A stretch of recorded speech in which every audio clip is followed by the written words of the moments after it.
Eh, Assalamualaikum warahmatullahi wabarakatuh. Selamat malam, Bapak Giri Purnama, selaku dosen mata kuliah pengembangan perangkat lunak Agile.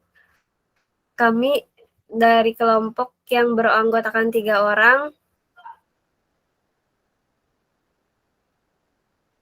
Muhammad Zakaria, dan yang ketiga Rahman Sidik.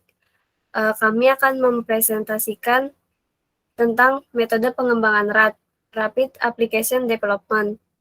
Untuk Rahman Sidik sedang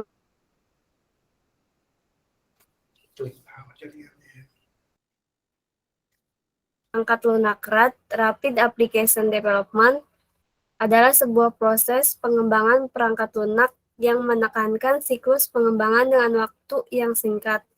Definisi lain menyatakan bahwa metode pengembangan perangkat lunak adalah metode yang menggunakan pendekatan berorientasi objek untuk pengembangan sistem yang meliputi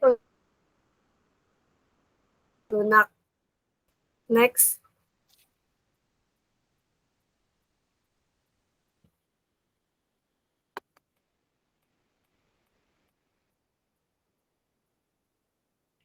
Empat tahapan yang perlu dilakukan. Yang pertama, perancangan kebutuhan. Yang kedua, desain sistem. Yang ketiga, proses pengembangan. Dan yang keempat, implementasi.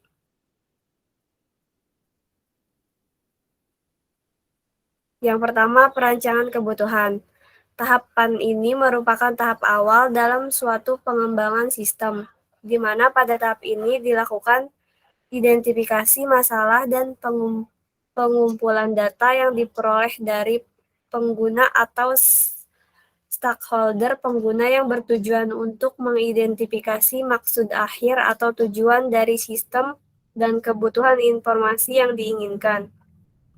Pada tahap ini, keterlibatan kedua belah sangatlah penting dalam mengidentifikasi kebutuhan untuk pengembangan suatu sistem.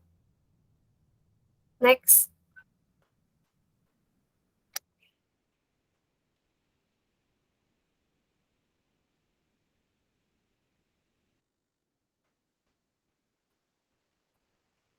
Yang kedua, desain sistem.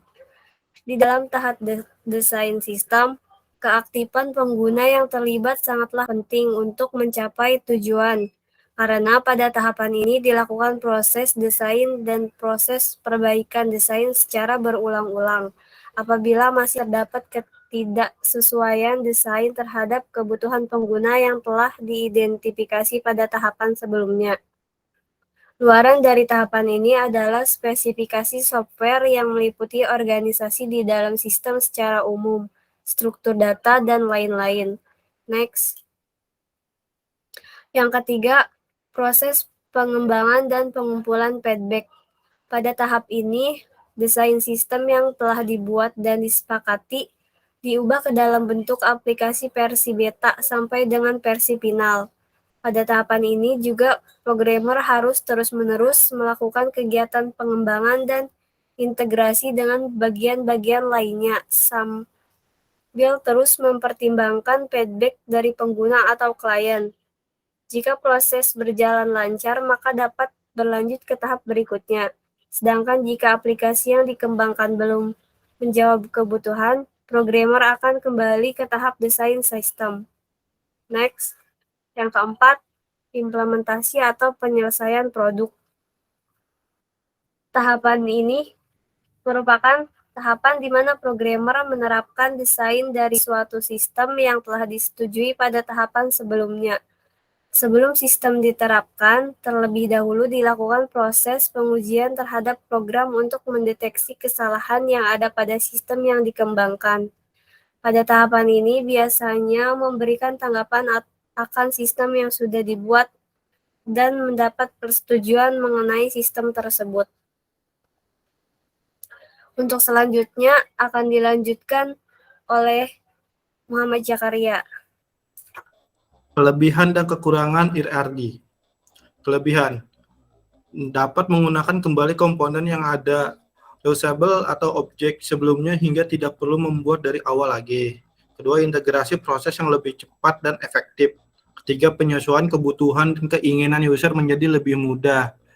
Keempat, memperkecil kemungkinan kesalahan atau error. Kapan saat yang tepat menerapkan metode RAD? Meskipun metode RAD merupakan pengembangan aplikasi yang populer, tidak dipungkiri juga jika metode RAD tidak selalu ideal dan optimal untuk diterapkan. Berdasarkan proses yang telah dijelaskan, ada beberapa yang membuat penerapan RAD akan lebih maksimal.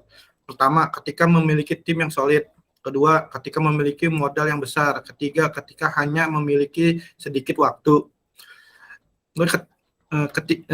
Ketika memiliki tim yang solid. Pada tahapan metode RAD, feedback dan testing ulang prototipe adalah poin penting dalam penerapan metode ini. Oleh karena itu, tim yang solid sangatlah diperlukan ketika ingin memakai metode RAD.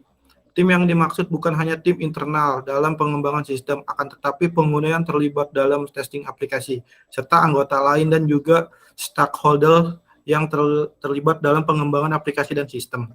Kedua, ketika memiliki modal yang besar. Metode RAD adalah metode yang hanya memerlukan jangka waktu yang singkat karena efektivitas dan efisiensi dari metode RAD diperlukan tim teknis ahli yang memiliki bayaran yang tinggi. Oleh karena itu, perlu memiliki modal yang besar untuk penerapan model RAD yang maksimal. Ketiga, ketika hanya memiliki sedikit waktu. Metode pengembangan aplikasi RAD sangatlah cocok diterapkan ketika proyek pengembangan aplikasi atau sistem yang diambil memiliki batasan waktu yang pendek. Metode ini tidak menghabiskan banyak waktu di tahap perencanaan. Sebaliknya, proses pengembangan aplikasi bisa berjalan fleksibel dan sesuai kebutuhan. Terima kasih dari tim kelompok kami untuk presentasinya. Assalamualaikum warahmatullahi wabarakatuh.